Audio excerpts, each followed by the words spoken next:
بسم الله الرحمن الرحيم. الرحمن علم القرآن.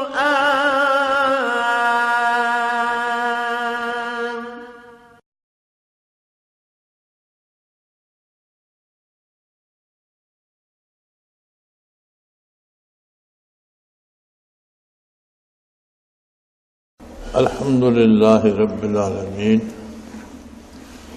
والصلاة والسلام على حبيبه محمد وآله وصحبه أجمعين. أعوذ بالله من الشيطان الرجيم. بسم الله الرحمن الرحيم. فأما الذين آمنوا بالله واعتصموا به فسيدخلهم في رحمة منه وفضل ويهديهم إليه صراطا مستقيما. يستفتونك قل الله يفتيكم في الكلالة إن امرؤ هلك ليس له ولد وله أخت فلها نصف ما ترك وهو يرثها إن لم يكن لها ولد فإن كانت اثنتين فلهما ثلثان مما ترك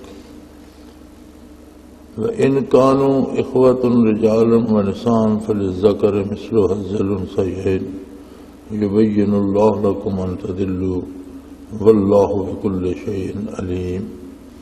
اللهم سبحانك لا علم لنا إلا ما علمتنا إنك أنت العليم الحكيم. مولاي صل وسلم دائما أبدا على حبيبك خير الخلق كلهم. آیہ کریمہ گزری تھی کہ لوگوں، تمہارے پاس اللہ کی طرف سے آخری اور حتمی دلیل اور واضح اور منور کر دینے والا نور تشریف لا چکا، یعنی نبی کریم صلی اللہ علیہ وآلہ وسلم کی بعثت عالی ہو چکی. اب اس کے بعد کسی نئے حادثے کا انتظار نہ رکھو، کوئی نیا نبی تشریف نہیں لائے گا، اس سے بڑی کوئی دلیل تمہارے پاس نہیں آئے گی، اور اس سے زیادہ روشن اور واضح ہدایت کا کوئی سامان نہیں ہوگا. آپ صلی اللہ علیہ وسلم کی بعثت عالی قیامت تک کی انسانیت کے لیے زندگی کے تمام شعبوں میں سب سے بہترین رہنمائی ہے. اب اس کے بعد تمہاری باری ہے، یعنی اللہ کریم کی طرف سے من ربکم، اس کا تقاضائے ربوبیت تھا کہ وہ تمہاری ہدایت کا سامان فرماتا، سو اس نے اپنی شان کے لائق بہت اعلیٰ انتظام فرما دیا جیسا اسے زیب دیتا تھا. اب اس کے بعد جو لوگ ایمان لائے، تو ایمان لانا صرف یہ نہیں ہے کہ کوئی کہہ دے کہ میں مسلمان ہوں، یا کلمہ طیبہ پڑھ لے، اقرار کر لے. ایمان کا تقاضا یہ ہے واعتصموا بہ، پھر اس سے چمٹ جائے، پھر اللہ کے سوا کسی کو معبود نہ مانے، اپنی ساری امیدیں اس ذات وحدہ لا شریک سے وابستہ کر لے. پھر یہ امید نہ رکھے کہ اس کے سوا کوئی دوسرا بھی میرا سہارا بن سکتا ہے. جہاں تک اطاعت اور اتباع کا تعلق ہے تو یہ انسانی مزاج ہے کہ انسان تب ہی کسی کی بات مانتا ہے جب اسے اس سے نفع کی امید ہوتی ہے. اگر یہ امید اللہ کریم کو چھوڑ کر کسی اور سے جوڑ لی جائے تو پھر بندہ اس کی مرضی پہ چلنے لگ جاتا ہے، پھر اس کی پسند کے مطابق زندگی بسر کرتا ہے. تو تقاضائے ایمان یہ ہے کہ اول و آخر، جینا مرنا، دوستی دشمنی، کاروبار تجارت، زندگی کے سارے امور اللہ کی رضا کے مطابق. بتقاضائے بشریت انسان سے غلطی ہو جاتی ہے، صاف ہو سکتا ہے، بھول چوک ہو سکتی ہے، لیکن اس کی رحمت بہت وسیع ہے۔ جو لوگ خلوص دل سے اللہ کی رضا کے طالب ہوتے ہیں اور اپنی بہترین کوشش حصول رضائے الہی میں بسر کرتے ہیں، اگر بتقاضائے بشریت ان سے کوئی خطا ہو جاتی ہے تو اللہ کی مغفرت اور اللہ کی رحمت ان کے لیے کافی ہے۔ لیکن ارادتاً کسی اور سے امیدیں وابستہ کر لینا، ارادتاً کسی اور کے پیچھے چل پڑنا، کسی اور کی خوشنودی کا طلبگار ہونا اللہ کو چھوڑ کر غیرت الہی اسے گوارا نہیں کرتی۔ لہذا ایمان کے ساتھ اعتصام کا لفظ لگا دیا۔ اعتصام ہوتا ہے چپک جانا، مضبوطی سے تھام لینا، اپنی طرف سے کوئی کسر نہ چھوڑنا، اس طرح مضبوطی سے پکڑنا۔ تو فرمایا فَأَمَّا الَّذِينَ آمَنُوا، جن لوگوں کو ایمان نصیب ہوا، باللہ، اللہ کریم کے ساتھ، وَاعْتَصَمُوا بِهِ، پھر وہ اللہ کریم ہی کی ذات سے وابستہ ہو گئے۔ ان کا مرنا جینا، ان کا اٹھنا بیٹھنا، ان کا چلنا پھرنا، کسی بھی طرح سے انہوں نے پوری کوشش کی کہ ہر کام میں ہم اللہ کی اطاعت کریں، اور اللہ کی اطاعت کا صرف ایک راستہ ہے، وَمَن يُطِعِ الرَّسُولَ فَقَدْ أَطَاعَ اللَّهَ۔ اگر ہم ایمان کی بات کریں، اتباع کی بات کریں، عشق و محبت کی بات کریں، تو دنیا میں معلوم تاریخ انسانی میں جو محبت صحابہ کرام رضوان اللہ علیہم اجمعین نے رسول اللہ صلی اللہ علیہ وسلم سے کی، وہی محبت کہلانے کی مستحق ہے۔ اس کے مقابلے میں سب محبتیں ہیچ ہیں۔ حضرت ابن عمر رضی اللہ تعالی عنہ کے بارے میں دیکھ رہا تھا کہ حج کے سفر پہ جا رہے تھے اور ہاتھ میں اونٹ کو ہانکنے کے لیے جو کوڑا سا تھا، لاٹھی تھی یا کوڑا تھا، وہ اونٹ پر سفر کر رہے تھے، وہ گر گیا۔ انہوں نے اونٹ کو روکا، بٹھایا، نیچے اتر کر وہ کوڑا اٹھایا، پھر اونٹ پر بیٹھے اور اٹھا کر چل دیے۔ تو جو ساتھ احباب جا رہے تھے اس کی حضرت ہم آپ کے ساتھ ہم رکاب چل رہے تھے، آپ فرماتے ہم اٹھا کر آپ کو اوپر پکڑا دیتے، آپ نے اتنا تکلف کیا۔ انہوں نے کہا میں نے نبی کریم صلی اللہ علیہ وسلم سے عرض کیا تھا کہ آخرت میں مجھے اسی طرح آپ کی معیت حاصل ہو، تو آپ نے فرمایا تھا پھر دنیا میں کسی سے کچھ نہ مانگنا اللہ کے سوا۔ تو مجھے حیا آئی کہ میں نے رسول اللہ سے تو وعدہ کیا تھا کہ کسی سے کچھ نہیں مانگوں گا، اور آج تمہیں کہوں کہ مجھے کوڑا پکڑا دو، تو مجھے اللہ سے حیا آئی، میں اپنے وعدے پہ قائم۔ ہم یہ سمجھتے ہیں کہ بہت بڑی بڑی باتوں میں تو اطاعت ہو جائے، یہ چھوٹی موٹی خیر ہے، خیر نہیں ہوتی۔ جہاں بھی خلاف سنت ہوگا وہاں اس کا وبال آئے گا، تکلیف ہوگی۔ آپ چھوٹی چھوٹی مشینیں بناتے ہیں یا بڑی گاڑیاں بناتے ہیں، ان کا استعمال کا ایک طریق ہوتا ہے، ان کے کل پرزوں کا اپنا اپنا کام ہوتا ہے۔ کہیں چھوٹے سے چھوٹا پرزہ بھی خراب ہو جائے تو ساری گاڑی کو کھڑا کر دیتا ہے۔ کسی چیز کے استعمال میں کوتاہی ہو جائے تو وہ اپنا کام پورا نہیں کرتی۔ اسی طرح اللہ اور اس کے حبیب صلی اللہ علیہ وسلم کی اطاعت میں بھی سر منہ فرق آئے تو نقصان ہوتا ہے، اور زندگی کا حاصل ہے اطاعت پیغمبر صلی اللہ علیہ وآلہ وسلم۔ کسی نے دولت جمع کر لی، کسی کو اقتدار مل گیا، لیکن نہ وہ دولت قبر میں لے جا سکا اور نہ اقتدار ساتھ لے کر جا سکا۔ یہ سب وقتی اور لمحاتی باتیں ہیں۔ اما الانسان اذا ما ابتلاه ربه فاکرمه ونعمه فیقول ربی اکرمن۔ اللہ کی آزمائش ہوتی ہے، کسی کو اقتدار دے دیتا ہے، وقار دے دیتا ہے، دولت دے دیتا ہے، سرمایہ دے دیتا ہے، اور دیکھتا ہے کہ یہ دولت پا کر، اختیار پا کر خود خدا بن بیٹھا ہے، خود اپنی مرضی سے فیصلے کرتا ہے یا میرے فیصلوں پہ عمل درآمد کرتا ہے۔ فَأَمَّا إِذَا مَا ابْتَلَاهُ فَقَدَرَ عَلَيْهِ رِزْقَهُ۔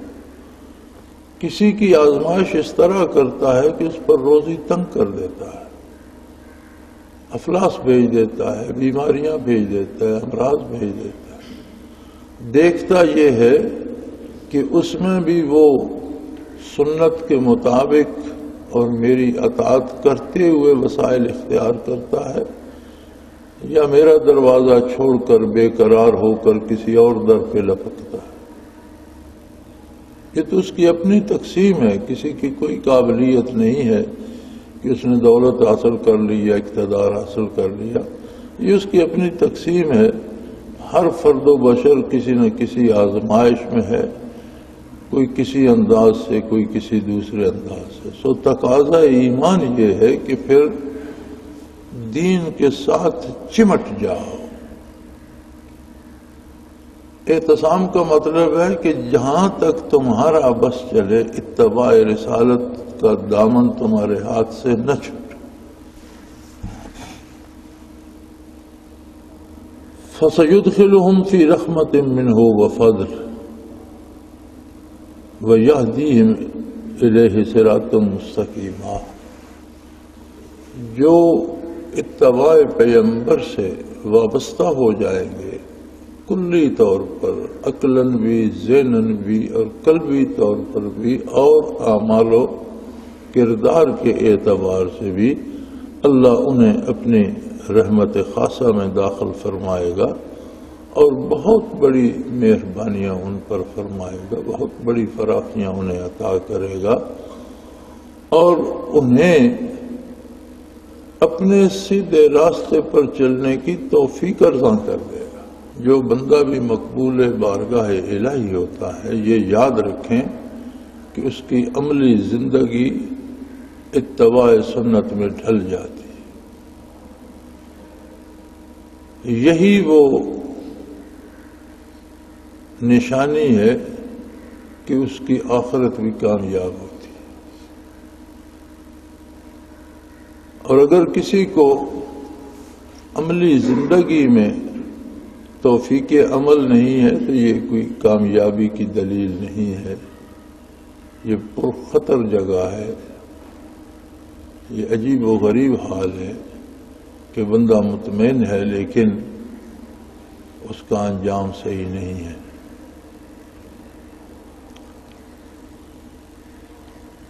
پھر فرمایا انہیں دنیاوی امور کی بہت فکر ہوتی ہے۔ اللہ ایسا کریم ہے کہ اس نے ہر امر کا فیصلہ فرما دیا ہے، اور ہر امر میں اسی کی اطاعت جو ہے وہ اس کام کی کامیابی کی دلیل ہے۔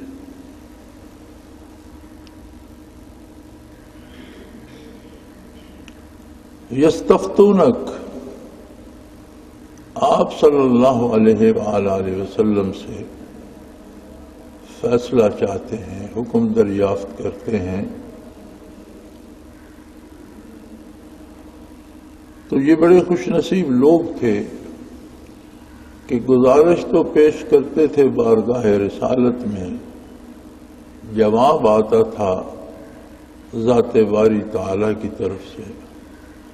آپ انہیں فرما دیجئے قل اللہ یفتیکم فی الکلالہ۔ یہ پوچھتے ہیں کہ ایک آدمی کے پاس مال دولت ہے، جائیداد ہے، زمین ہے، گھر بار ہے، عالیشان مکان ہے، لیکن اس کی کوئی اولاد نہیں ہے اور وہ فوت ہو جاتا ہے، تو وہ مال و دولت وہ سب کہاں جائے گا؟ وہ کس کو ملے گا؟ اس پہ تو بڑا جھگڑا کھڑا ہو جاتا ہے، ہر کوئی لپکتا ہے اسے لینے کے لیے۔ فرمایا قل اللہ یفتیکم فی الکلالہ، اللہ تمہیں اس کے بارے میں فیصلہ دیتے ہیں۔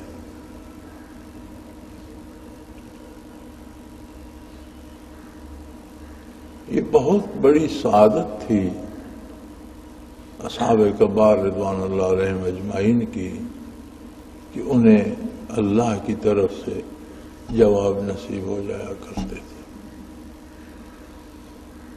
حضرت ام ایمن رضی اللہ تعالی عنہا حضور صلی اللہ علیہ وسلم کی خاتمہ تھیں، اور جب حضور نے ہجرت فرمائی تو وہ مکہ مکرمہ میں رہ گئیں۔ مشرکین مکہ غرباء کو ہجرت بھی نہیں کرنے دیتے تھے، سزائیں بھی دیتے تھے، پریشان بھی کرتے تھے، اور شہر سے جانے بھی نہیں دیتے تھے۔ تو وہ کہیں چھپ چھپا کے نکلیں کہ کوئی زیادہ راہ بھی پاس نہیں تھا، تو راستے میں جب دوپہر ہوئی اور سخت گرمی اور تمازت آفتاب تھی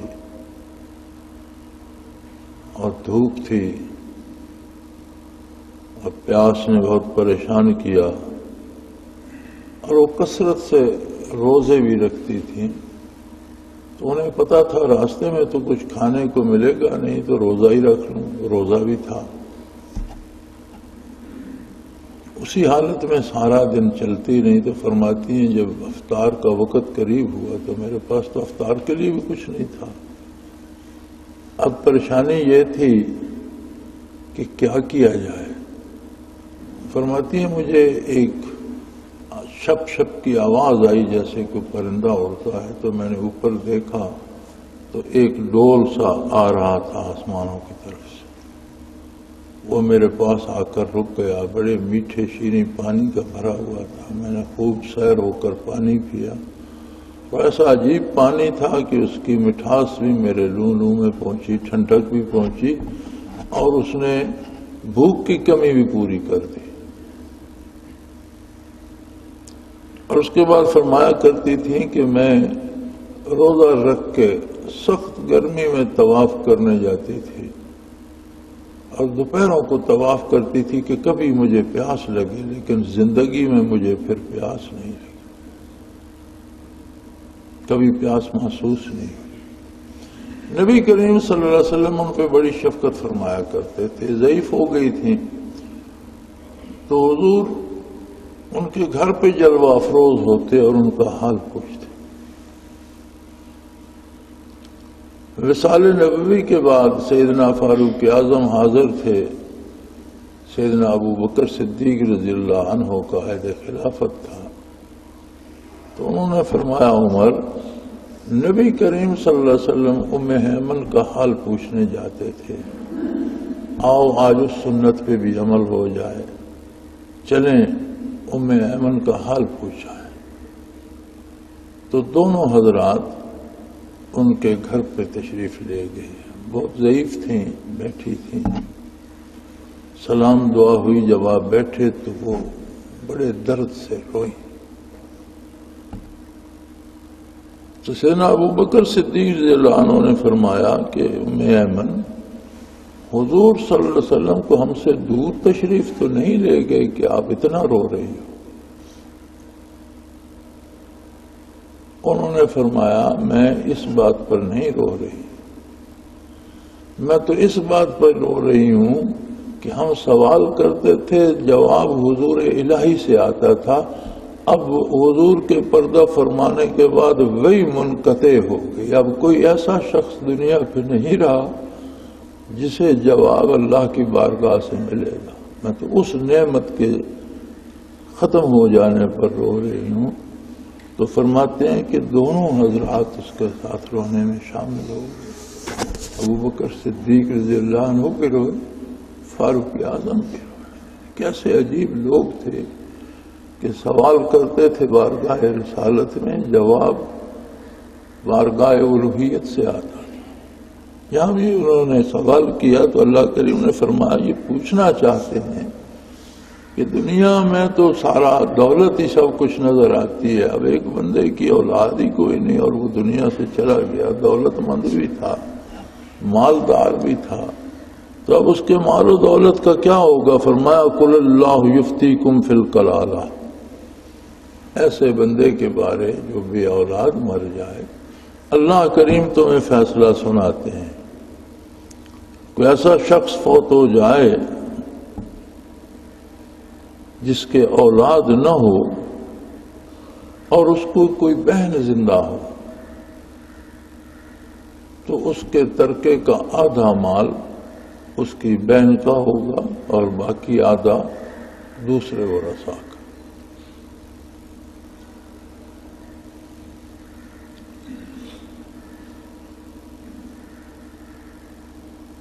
اِلَّمْ يَكُنْ لَهَا وَلَدٌ فَإِنْ كَانَتْ اثْنَتَيْنِ فَلَهُمَا ثُلُثَانِ مِمَّا تَرَكَ. اگر اس کی اولاد نہیں ہے اور ایک بہن ہے تو آدھا مال اس کو ملے گا، لیکن اگر بہنیں ایک سے زیادہ ہیں، 2 ہیں، 3 ہیں، 4 ہیں، تو پھر جو کچھ اس نے چھوڑا اس میں سے 2/3 ان سب کو ملے گا، ان سب پر برابر تقسیم ہو جائے گا.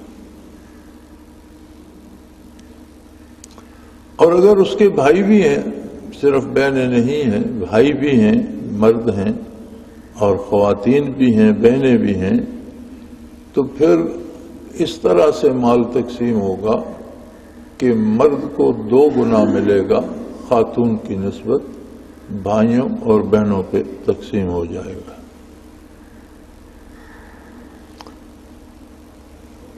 یبین اللہ لکم ان تضلوا،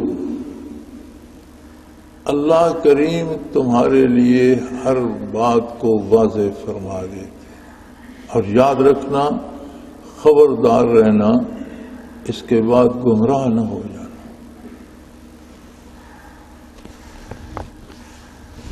بڑی عجیب بات ہے کہ جب انگریز بر صغیر پہ قابض ہوا تو اس نے ہندوؤں کے لیے ہندوؤں کے قوانین بنائے، مسلمانوں کے لیے محمدن لا، مسلمانوں کے قانون کے نام سے ایک قانون بنایا، لیکن اس میں اس نے قانون وراثت کو مسخ کر دیا اور بیٹیوں، بہنوں، بیویوں کو وراثت سے محروم کر دیا. خیر انگریز نے تو جو کرنا تھا اس نے اپنی بہتری کے لیے کرنا تھا اور لوگوں کو غلام بنائے رکھنے کے لیے کرنا تھا، لیکن مسلمانوں میں ایسا وہ رج بس گیا ہے کہ آج تک ہم بیٹیوں کو وراثت دینے کے حق میں نہیں ہیں. حالانکہ عجیب بات ہے کہ ہر گھر میں بیٹیاں ہیں، اگر اپنے گھر سے بیٹیاں حصہ لے جاتی ہیں تو لوگوں کی بیٹیاں آپ کے گھر بھی آتی ہیں، وہ بھی حصہ لے کے آتی ہیں. یعنی اگر وراثت بچیوں کو بھی دی جائے تو کسی ایک فرد کا نقصان نہیں ہوتا یا ایک فرد سے وراثت نہیں جاتی. اگر وہ اپنے گھر سے بچیوں کو دیتا ہے تو اس کی بیوی، اس کی بہویں جو دوسرے گھروں سے آتی ہیں وہ بھی تو حصہ لے کے آتی ہیں. لیکن اس قدر یہ عادت راسخ ہو گئی کہ ہمارے کاشتکار بھائی، ہاں ان کی تھوڑی سی زمین بھی ہو تو مرنے سے پہلے کسی کی، چونکہ اب قانون وراثت میں کچھ عرصے سے حکومت پاکستان نے شرعی قوانین نافذ کر دیے، تو ہم زمینداروں نے اس کا بھی توڑ نکال لیا کہ مرنے سے پہلے بچوں کے نام انتقال کرا دو، بچیوں کو ملے ہی نہیں، وراثت بچے ہی نہیں.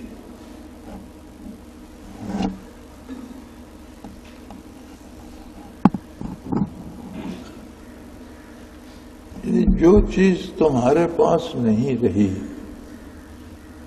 اس کی کیا ضمانت ہے کہ تمہارے بچوں کے پاس رہے گی؟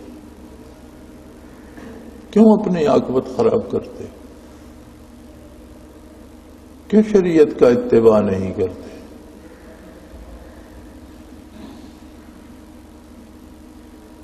یہ دنیا تو کسی کے ساتھ بھی نہیں جائے گی، یہ تو اللہ کی مہمان سرائے ہے، جو جب تک یہاں رہے گا وہ کھائے گا، پیے گا، کپڑا استعمال کرے گا، ہر چیز استعمال کرے گا اور چھوڑ کے چلا جائے گا، یہاں سے لے کے کچھ نہیں جائے گا۔ یہ محض ہماری کم فہمی اور کم عقلی ہے۔ اور ایک بات کہ وہ جو ارشاد فرمایا نا، وَاعْتَصِمُوا بِهِ، چمٹے رہو ذات باری سے،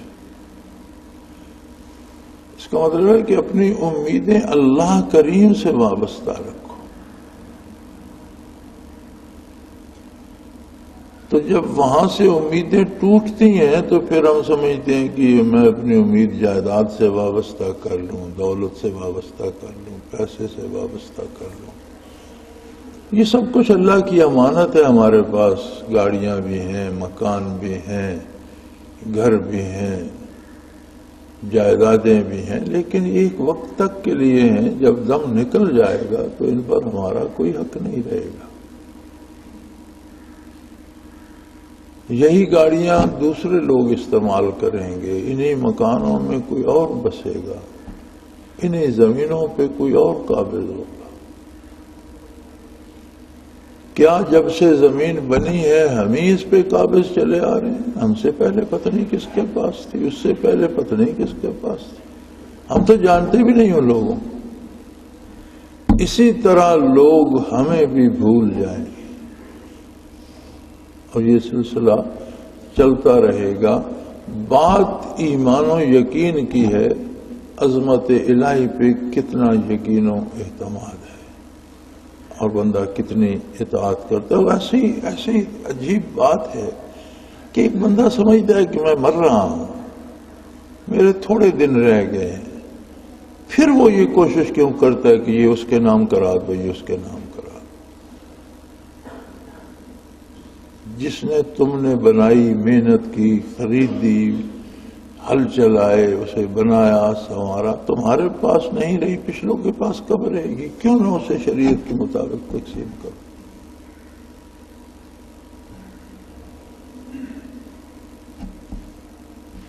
اور فرمایا اگر ان احکام الہی کو چھوڑو گے تو گمراہ ہو جاؤ گے۔ اللہ تمہارے لیے یہ مسائل اس لیے وضاحت سے بیان فرما رہا ہے، ان تضلوا، ایسا نہ ہو کہ تم گمراہ ہو جاؤ۔ اور یہ ہماری ایسی بد نصیبی ہے، خصوصاً ہم جو ذمہ دار لوگ ہیں، کہ ساری زندگی ہم عبادت بھی کرتے رہے، وظیفے بھی پڑھتے رہے، جائیداد کے معاملے میں ہم بالکل ویسے ہی ہو جاتے ہیں جیسا کوئی عام آدمی ہوتا ہے۔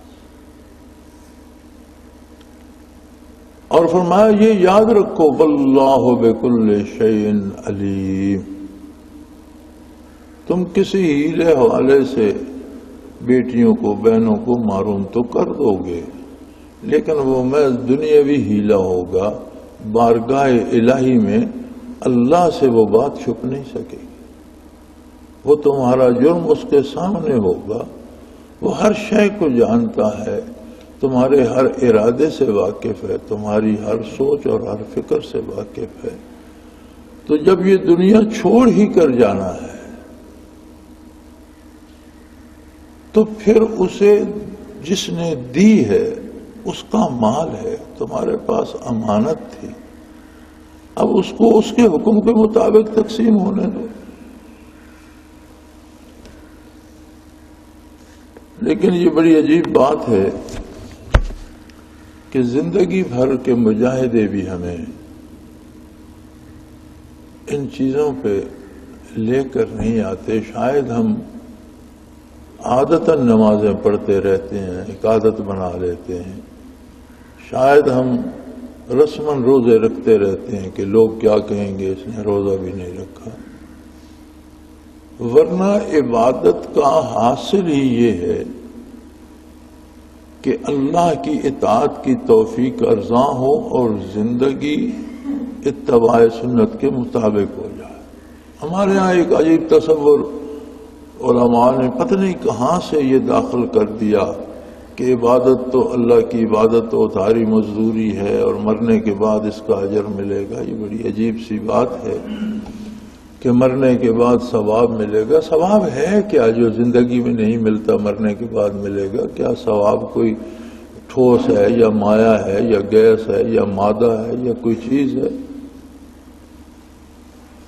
ثواب کا معنی قرآن حکیم کی لغت میں بدلے کا ہے۔ کافر کو جو کفر کے بدلے سزا ملے گی اسے بھی قرآن نے ثواب کہہ دیا ہے۔ حل صبح بل کفار و ماکانو یفعلون، کافروں کو اور کیا ثواب ہوگا؟ وہی ہوگا جو ان کا کردار تھا۔ یعنی جو بدلہ ملے گا، برائی کا جو بدلہ غضب الہی کی صورت میں ملتا ہے اسے بھی ثواب کہہ دیا، چونکہ ثواب کا مطلب بدلہ ہے۔ نیکی کا جو بدلہ ملتا ہے اسے بھی ثواب کہہ دیا، اس میں ادھار کی بات نہیں۔ فرمایا ان الصلاۃ تنہا عن الفحشاء والمنکر، اللہ کی عبادت برائی اور بے حیائی سے روک دیتی ہے، یہ اس کا ثواب ہے۔ جب آپ اللہ کی عبادت کرتے ہیں خلوص کے ساتھ، خلوص نیت کے ساتھ، سنت پیغمبر صلی اللہ علیہ وسلم کے مطابق، خلوص دل کے ساتھ، تو وہ آپ کو برائی اور بے حیائی سے بچانے کا سبب بن جاتی ہے، یہ اس کا ثواب ہے، نقد مل جاتا ہے۔ اور اگر ہم عبادت بھی کر رہے ہیں، وظیفے بھی پڑھ رہے ہیں، تبلیغ کے چلے بھی لگا رہے ہیں اور مجاہدے بھی کر رہے ہیں، لیکن ہمارے کردار میں کوئی تبدیلی مثبت نہیں آتی اور عملاً ہم ویسے ہی ہیں یا اس سے بھی برے ہوتے جا رہے ہیں، تو اس کا مطلب ہے کہ وہ جو ہم عبادت کر رہے ہیں یا اس میں خلوص نہیں ہے یا وہ سنت کے مطابق نہیں۔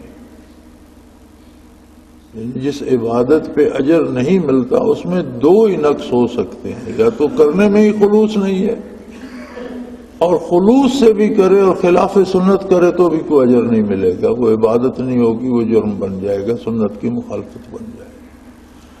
تو اگر نماز روزہ کرنے کے بعد، عبادات کرنے کے بعد بھی ہمارے کردار میں تبدیلی نہ آئے تو پھر ہمیں یہ سوچنا ہوگا کہ جو عبادت میں کر رہا ہوں کیا ایسا ہی کرنے کا حکم دیا ہے رسول اللہ صلی اللہ علیہ وسلم نے؟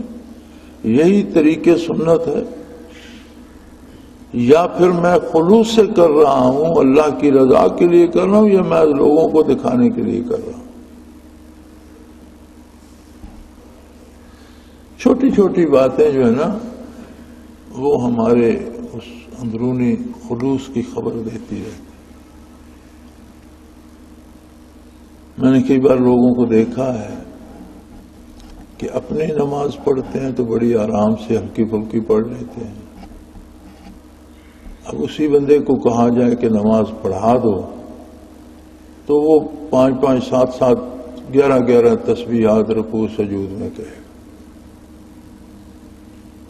بھئی یا تو ہر نماز میں 11 تسبیحیں کہو، اور یا جب لوگوں کو پڑھا رہے ہو تو ویسے ہی پڑھاؤ جیسی خود پڑھتے ہو۔ پتہ ہم ایسا کیوں کرتے ہیں؟ یہ جو لوگ پیچھے کھڑے ہیں نا ان پر رکھنا اپنا تقدس جمانے کے۔ تو اگر ہماری امید لوگوں سے وابستہ ہے تو اللہ کی عبادت کیسے ہوگی؟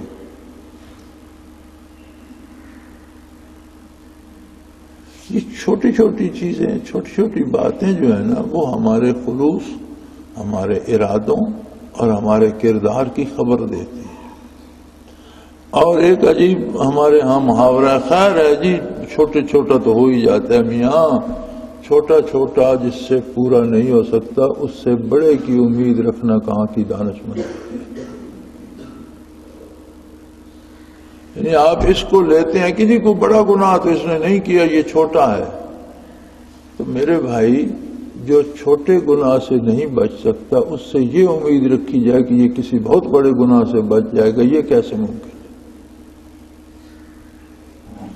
تو یہی چھوٹی باتیں چھوٹی نہیں ہوتی جب نسبت ہو جاتی ہے اللہ کے رسول کی طرف، تو یہ بہت بڑی ہو جاتی ہے۔ اور یاد رکھیں ہر بدعت، ہر رسم، ہر رواج جو غیر شرعی ہے، جو سنت سے ثابت نہیں ہے، وہ کسی نہ کسی سنت کا قاتل ہوتا ہے، سنت کو مٹا کر اس کی جگہ لیتی ہے بدعت اور رسم اور رواج۔ یعنی جو کام ہم اس رسم کے مطابق کرتے ہیں اس کے کرنے کا ایک مسنون طریقہ بھی ہوتا ہے، تو سنت کو ترک کر کے بدعت اختیار کی جاتی ہے۔ اور علماء کا ارشاد ہے کل بدعۃ ضلالہ وکل ضلالۃ فی النار، ہر بدعت گمراہی ہے اور گمراہی انجام کار دوزخ میں لے جاتی۔ لہذا یہاں ارشاد فرمایا کہ اللہ نے بڑے واضح انداز میں احکام شریعت بیان کر دیے ہیں، اور اس لیے کیے انت دلو، خبردار گمراہ نہ ہو جانا۔ شریعت مطہرہ کو چھوڑو گے کمی کرو گے گمراہ ہو جاؤ گے، زیادتی کرو گے گمراہ ہو جاؤ گے۔ واللہ بکل شیء علیم، اور یہ بات یاد رکھو کہ اللہ تمہارے ہر حال سے، ہر لمحے، ہر وقت باخبر ہے، نیت اور ارادے کو بھی جانتا ہے، سوچ اور فکر کو بھی جانتا ہے۔ اور اصولی بات ایک، ہم ساری زندگی اس مصیبت میں پڑے رہتے ہیں کہ لوگ کیا کہیں گے، یہ کام ایسے کروں گا تو لوگ کیا کہیں گے، اس طرح کروں گا تو لوگ مجھے بڑا اچھا کہیں گے۔ اس بات کو اگر چھوڑ دیا جائے اور صرف اتنی سی تبدیلی کر جائے کہ جو میں کرنے جا رہا ہوں، جو میں کہنے جا رہا ہوں، اس پر اللہ کریم راضی ہوں گے یا ناراض ہوں گے، تو یہ چھوٹی سی تبدیلی پوری زندگی کے سارے کردار کو بدل کر رکھ دیتی ہے۔ اپنی امیدوں کا مرکز اللہ کریم کو رکھو، لوگوں کو نہیں۔ حق کے ساتھ رہنا شرط ہے، لوگوں کی اکثریت کے ساتھ رہنا شرط نہیں ہے۔ اللہ کے نبی بھی ایسے گزرے ہیں جنہیں لوگوں نے ماننا تو دور کی بات ظلماً شہید کر دیا۔ یعنی مانتا کون ان کی بات، جنہیں زندہ نہیں رہنے دیا گیا، کسی نے بات نہیں مانی، اس میں ان کی شان میں کوئی کمی نہیں آئی۔ انہوں نے اعلاء کلمۃ الحق کیا اور برسر عام کیا، علل اعلان اللہ کا پیغام پہنچا، لوگوں نے نہیں مانا، شہید کر دیا، تو انہیں عظمت شہادت نصیب ہو گئی۔ نقصان لوگوں کا ہوا۔ تو اگر ہم اکثریت کو دیکھیں گے کہ لوگ اس طرح کر رہے ہیں میں بھی کروں، تو ہدایت نصیب نہیں ہوگی۔ اللہ کے دین کو دیکھیں، نبی اکرم صلی اللہ علیہ وسلم کی سنت کو اپنائیں اور آپ کے ہر انداز کو اپنانے کی کوشش کریں کہ وہ اللہ کو بہت محبوب ہے۔ اللہ کریم ہماری خطاؤں سے درگزر فرمائے اور ہمیں کامل یقین اور توفیق عمل عطا کرے۔ وآخر دعوانا ان الحمدللہ رب العالمین۔ اللہ اللہ اللہ اللہ اللہ اللہ اللہ اللہ۔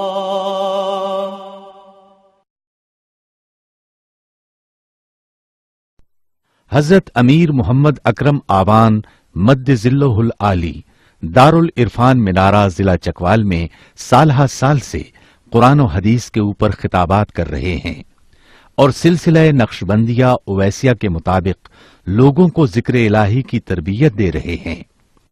وہ قرآن پاک کی تفسیر ترتیب وار بیان کر رہے ہیں۔ تفسیر قرآن کو وہ موجودہ ملکی اور بین الاقوامی حالات کے مطابق بیان کرتے ہیں۔ موٹر وے سے کلر کہار کے انٹرچینج سے نکلتے ہوئے کلر کہار کی جھیل سے ہوتے ہوئے میانی، بوچھال اور نور پور سے گزرتے ہوئے دارالعرفان منارہ پہنچ سکتے ہیں۔ حضرت امیر محمد اکرم آوان نے بچیوں اور بچوں کی دینی اور دنیاوی تعلیم کے لیے سقارہ اکیڈمی کے نام سے ایک درسگاہ بھی قائم کی ہے، جس کا افتتاح ملک پاکستان کے صدر